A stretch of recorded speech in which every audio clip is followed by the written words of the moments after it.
Quand j'ai commencé à travailler sur Internet en 2014, j'ai rapidement rencontré des gens qui vendaient des produits digitaux. Donc des produits en ligne qui sont pas physiques, donc sans frais de transport, sans toute la logistique de devoir stocker des produits et tout ça. Donc évidemment déjà à l'époque c'était un truc qui existait, mais ça restait assez marginal. C'était assez lié avec des e-books ou des trucs un peu chelous sur Internet. Et pourtant c'était quand même déjà une super idée. En fait, ça paraissait être un peu le rêve. Et c'est vrai qu'il y a un côté un petit peu magique dans les produits digitaux. On le crée une fois, on n'a pas besoin de le reproduire à chaque fois qu'on le crée, et les marges sont extrêmement fortes. Lorsqu'un restaurant vend un plat à 10 euros, je ne sais pas combien ils ont de marge, mais ça ne m'étonnerait pas que ce soit juste 2 euros qui au final revient vraiment dans les poches du restaurant sans compter les taxes et les choses comme ça. Avec les produits digitaux, on a des marges à 95%, des choses comme ça. Et surtout, on a une capacité à mettre à l'échelle très rapidement. Si je vends un e-book, que j'en vende 1 ou 10 000, mes frais fixes vont être à peu près les mêmes. Bref, c'est super intéressant de vendre des produits digitaux. Alors pourquoi ça nous concerne en tant que prof en ligne ? Eh bien, en tant que prof en ligne, on travaille déjà sur Internet. On a déjà des étudiants qui cherchent à avoir accès à du savoir, à de l'information, et qui veulent pouvoir apprendre des choses. Et on donne déjà des cours en présentiel qu'on peut transformer facilement en produits digitaux qu'on pourra vendre plus facilement. Je me souviens, le premier produit digital que j'ai lancé, c'était une grosse étape dans ma vie. C'était en 2015.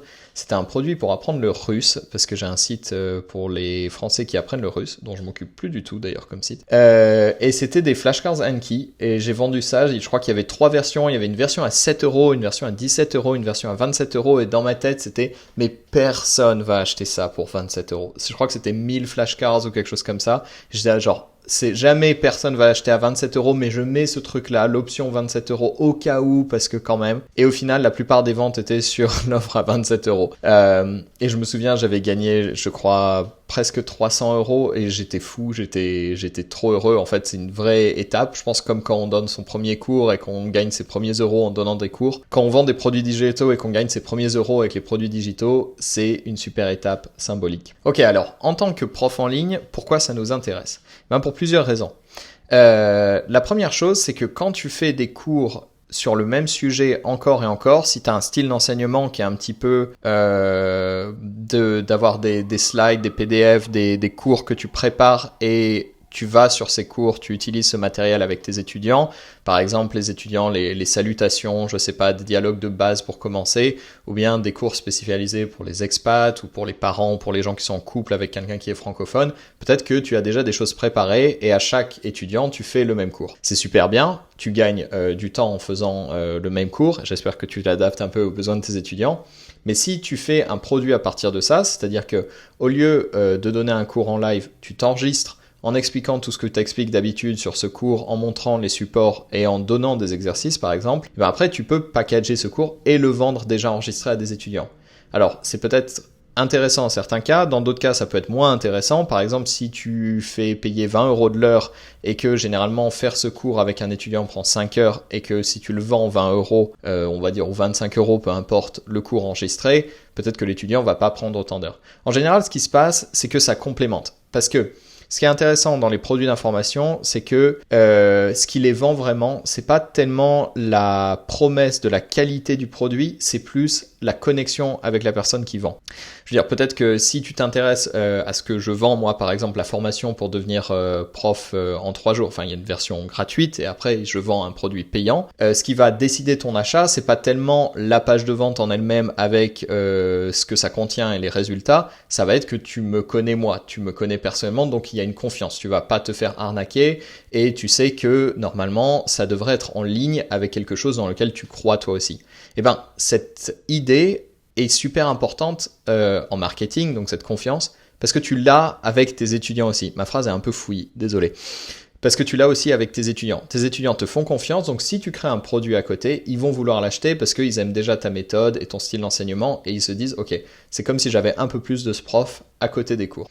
L'idée, c'est que en créant des produits, tu vas te remplacer toi-même au bout d'un moment. C'est-à-dire qu'au début, tu vas donner surtout des cours en présentiel, c'est-à-dire en ligne, mais en temps réel. Et puis, au fur et à mesure, tu vas pouvoir créer des parties de tes cours que tu vas vendre. Tu vas aussi pouvoir, à un moment, absorber plus d'étudiants. Généralement, moi, ce que je conseille, c'est quand on devient saturé d'étudiants, c'est évidemment toujours d'augmenter ses prix. J'en parle dans chaque vidéo, mais monter ses prix, généralement, c'est une bonne décision. Si on se pose la question, c'est que ça vaut le coup d'essayer. Et aussi de créer des produits en parallèle pour pouvoir absorber plus d'étudiants. Parce que un prof qui donne des cours en temps réel, il peut avoir 20, 30 étudiants, on va dire, maximum. Peut-être plus si c'est un gros bourrin qui travaille 7 jours sur 7. Mais voilà. Et un étudiant qui vend des cours déjà enregistrés, qui vend des produits en ligne, il peut en avoir 100, 1000, 10 000. Et ça existe. Il y a des mecs sur Internet ou des mecs et des nanas, peu importe, qui vendent des cours de langue. Et donc, c'est des vraies entreprises au final où ils vendent des centaines ou des milliers de cours je sais pas, par mois. Mais ils en vendent beaucoup plus que ce qu'ils pourraient faire en personnel. Alors, voyons comment on crée un produit. Je vais te donner juste les grandes lignes en fait dans cette vidéo. Et puis si tu veux aller plus loin, j'ai ma formation complète dans laquelle j'explique notamment comment créer des produits. J'explique aussi beaucoup d'autres choses. Le lien est dans la description. Il y a une version gratuite en 3 jours pour te lancer en tant que prof. Et si tu veux aller plus loin, une fois que ton activité est lancée, j'ai un produit plus grand avec tout ce qu'il y a dedans pour t'accompagner personnellement dans ton projet. Ok, donc la première chose quand on crée un produit, c'est de trouver une idée. Pourquoi c'est important ? Je sais même pas pourquoi je pose la question. En fait, dans cette idée, on veut quelque chose que tes étudiants veulent avoir. C'est pas quelque chose que toi tu connais et tu dis « Ah, je pourrais faire un produit là-dessus parce que je connais bien ce sujet ». Pars de l'étudiant, pars de ce que veulent les gens. Moi, par exemple, dans la plupart de... Je le vois bien sur ma chaîne YouTube, par exemple. J'ai des sujets qui me passionnent. Et il y a des sujets que les gens veulent voir sur cette chaîne YouTube. Par exemple, moi, j'ai fait des vidéos dans lesquelles je parle de projets de programmation un peu en lien avec les langues que j'ai faites. C'est pas les vidéos qui marchent le plus parce que c'est peut-être pas ce que mon audience vient voir sur YouTube. Et c'est pas grave, c'est la différence entre se faire plaisir et travailler. Et bon, c'est bien d'avoir un peu des deux. Mais là, dans notre cas, pour un produit, l'erreur classique, c'est de faire sur un truc qui nous intéresse. Par exemple, si on est passionné d'orthographe du français et d'étymologie et tout ça, faire un produit là-dessus, si la plupart de nos étudiants, eux, ils ont des difficultés à former des phrases et à sentir une fluidité quand ils parlent, ils vont en avoir rien à foutre. Donc on va se faire plaisir à créer un truc, mais au final, on va pas réussir vraiment à le vendre. Donc, ce que les étudiants veulent. J'écris mal. Ok, ça, c'est pour notre concept, c'est le plus important. Ensuite, le nom du produit. Le nom, il y a plusieurs façons. Mais ce qui est bien, c'est de promettre un résultat. Pourquoi ? C'est super mal écrit. Ce qui est bien de promettre un résultat parce que ça rend les choses plus concrètes. Il y a beaucoup de cours dans les langues qui restent très théoriques, par exemple, se lancer avec l'imparfait ou des choses comme ça, ou l'imparfait niveau A2.3 ou des trucs comme ça, ou concept de grammaire pour personnes apprenant le français seconde langue ou des trucs comme ça. Ça, c'est pas des titres qui nous font rêver. Nous, ce qui fait rêver nos étudiants, c'est un truc qui va leur promettre qui va leur donner ce qu'ils veulent. Par exemple, ils veulent se sentir à l'aise quand ils voyagent en France pour parler. Et donc, on va appeler notre produit « Comment être à l'aise en français en voyage en 30 jours ». Ça, c'est un super titre. Ou « Comment comprendre et maîtriser le passé composé en 10 exercices ». Ce genre de choses. Donc, un résultat concret avec des mots qui sont un petit peu émotionnels et des étapes, une quantité, des chiffres. Ça va nous aider, nous aussi, à structurer notre produit parce que ça va nous forcer à penser de cette façon. Les bons produits sur Internet, les bons produits d'information, ils sont avec un format, avec un plan d'action, avec des étapes. Troisièmement, on va choisir un format, justement. Et le format, ça peut être de la vidéo, ça peut être de l'audio, ça peut être du texte, et ça peut être, on va mettre spécifiquement pour les langues, du contenu d'application. Évidemment, on peut se faire un freestyle et décider de coder une application. Si cette idée te passe par la tête, je peux te le dire avec grande certitude, à moins que tu aies vraiment des très bonnes compétences, non seulement en programmation, mais surtout en marketing, et que tu aies déjà une audience énorme, Les applications ne rapportent pas grand-chose par rapport à l'investissement. C'est super dur à vendre par rapport à d'autres produits. Parce qu'on le voit en fait, la plupart enfin il y a quelques applications qui prennent tout le marché, c'est un produit mass market et nous on veut pas faire du produit mass market qui s'adresse à tout le monde pour un prix bas. On veut pas avoir une équipe de 100 développeurs qui travaillent sur plein de versions d'une application pour faire un petit peu d'argent et devoir lever des fonds. Si c'est ton plan, on va pas parler de ça ici. Ok. Donc, on a la vidéo. La vidéo, c'est le meilleur format parce que c'est celui dans lequel on peut communiquer le plus de choses. C'est intéressant de regarder YouTube, même si tu vois, moi je parle beaucoup, mes vidéos sont pas hyper bien montées ou structurées. Toi, en tout cas, qui regarde cette vidéo, je sais une chose sur toi, c'est que tu regardes cette vidéo.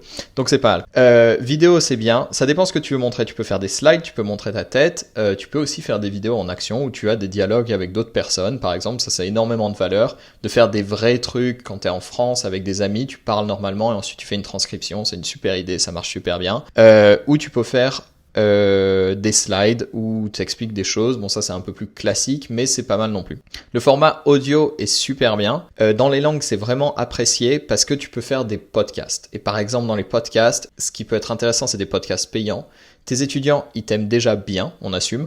Ils sont intéressés, ils comprennent un peu ta façon de parler, ils ont l'habitude. Du coup, ce que tu peux faire, c'est t'enregistrer, faire une série de leçons de 10, 15, 50 leçons, où au début, tu utilises des mots très simples, tu parles de sujets très simples, vraiment tu répètes les choses, peut-être quand il y a un mot compliqué, tu l'expliques en anglais, et au fur et à mesure, ça construit et tout ça. Les gens adorent ça, parce qu'il y a un petit côté un peu feignant, en fait, je dois avouer, dans les podcasts. C'est le fait où on a l'impression d'apprendre, c'est très satisfaisant pour les étudiants, parce qu'ils comprennent, ils peuvent faire autre chose en même temps, et ils apprennent un peu. Moi, perso, je suis pas un grand fan, si on veut vraiment parler d'apprentissage efficace, de ce type d'apprentissage passif où on fait que écouter, parce que généralement on est un peu distrait et on a juste la satisfaction de suivre un peu ce qui se passe, mais en vrai c'est pas très efficace. Ensuite il y a le texte comme format. Le texte, jusqu'à récemment c'était un truc extrêmement compliqué à produire, maintenant on a des outils d'intelligence artificielle qui peuvent créer du texte. Si tu penses écrire un livre, j'en ferai une vidéo bientôt sur écrire un livre sur une méthode d'enseignement ou des choses comme ça, ou un petit e-book. Ça a une très faible valeur perçue. Les gens vont peut-être payer, je sais pas, 50, 200, peut-être même 300 € pour un produit qui contient de la vidéo et peut-être d'autres formats. Mais pour du texte, on va pas dépenser plus de, je sais pas, 20 € pour un livre, et l'exigence par rapport au contenu est beaucoup plus élevée. C'est-à-dire que dans un texte, on doit faire attention à comment on rédige, à bien mettre les choses en place. Et puis, c'est quelque chose aussi qui est c'est plus difficile de justifier un prix élevé. Et la dernière chose qu'on veut faire, c'est du contenu d'application. Donc en fait, c'est quelque chose personnellement que j'ai pas mal fait, c'est utiliser un support qui existe déjà. Par exemple, Memrise, donc qui est une application de flashcards plus ou moins, ou Anki, et de créer du contenu sur cette application et de le vendre après. C'est super bien parce qu'on a déjà des étudiants qui utilisent déjà ça. C'est beaucoup plus orienté vers l'action parce qu'il y a déjà quelque chose à faire. On n'a pas juste de l'information et des exercices papier ou des choses comme ça. Donc c'est super bien. Quatrièmement, choisir un format de distribution. Ok. Qu'est-ce que c'est un format de distribution ? C'est comment tu vas... j'ai beaucoup de mal à trouver ce mot en français. En anglais, c'est deliver, et je connaissais pas ce mot en français, donc c'était distribuer un produit, en fait.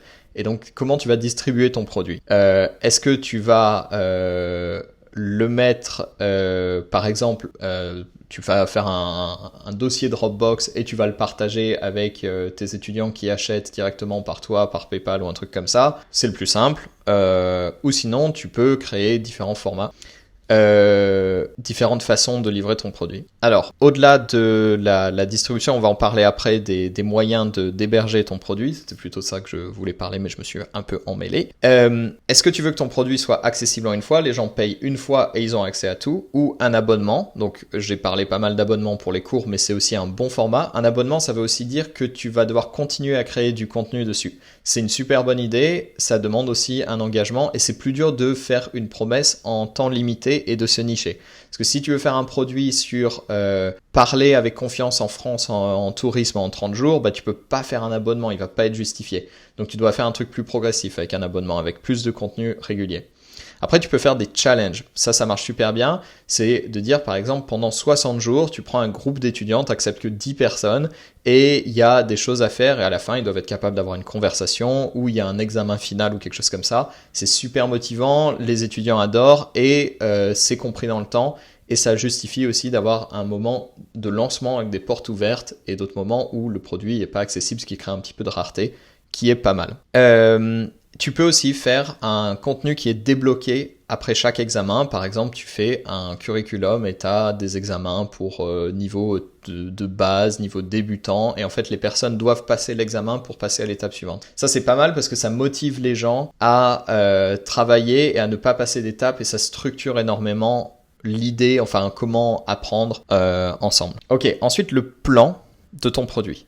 Ce que je te conseille, c'est de découper ton produit en séquences d'une façon logique. Par exemple, en jours, en unité de temps, en jours, en semaines, ou alors en concept. Ce qui est intéressant aussi, par exemple, tu as plusieurs concepts. Tu as par exemple la grammaire du français pour pouvoir parler français, tu as le concept comprendre le passé composé, comprendre l'imparfait, comprendre les prépositions, comprendre les articles, ou je sais pas, moi je suis pas très calé grammaire, c'est pas vraiment mon approche, mais on peut faire ça comme ça. Et donc les gens vont un peu piocher dans ces concepts-là, dans l'idée où évidemment c'est pas un truc qui se débloque au fur et à mesure. S'ils ont accès à tout en même temps, on peut faire par concept. Moi, ce que j'aime bien, c'est de grouper par groupe de phrases ou de mots. Moi, c'est ça que j'aime bien. C'est faire un produit avec 1000 phrases pour faire quelque chose ou 100 phrases pour faire quelque chose. Et ensuite, c'est super facile. On en fait 10 par jour ou quelque chose comme ça, ou 5 par jour.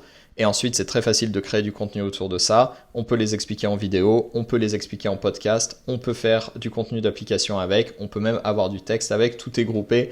Et le curriculum est super simple. La garantie, c'est si tu connais ces phrases-là, normalement, tu devrais pouvoir parler de ces sujets-là, tu devrais avoir une fluidité sur ces sujets-là. C'est ce que je préfère personnellement. Donc, la structure, elle doit être simple et orientée vers l'action. Faut pas se prendre la tête. Voilà. Notre 6e étape, ça va être d'enregistrer le produit. Alors, ce qui est important, c'est que la qualité est pas primordiale, dans le sens où c'est pas une vidéo YouTube. On n'a pas besoin d'essayer de garder l'attention tout du long des personnes, puisqu'elles sont déjà convaincues par le produit, elles vont être plus attentives, elles vont faire que ça en même temps. Alors que là, sur YouTube, je sais que tu es en train de checker les commentaires ou de regarder d'autres vidéos. Je sais ce que tu fais, je te vois. Donc on n'a pas besoin de faire la même qualité, donc faut pas se prendre la tête énormément, il faut faire un truc bien propre, mais en tout cas ce qui va être important c'est le contenu et pas tellement l'apparence du produit.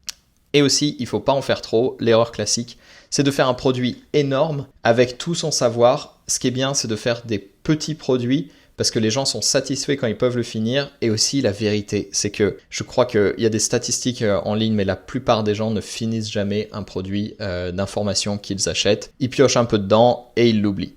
Et notre 7e étape, ça va être d'héberger notre produit. Et là, il y a les trucs habituels dont je te parle.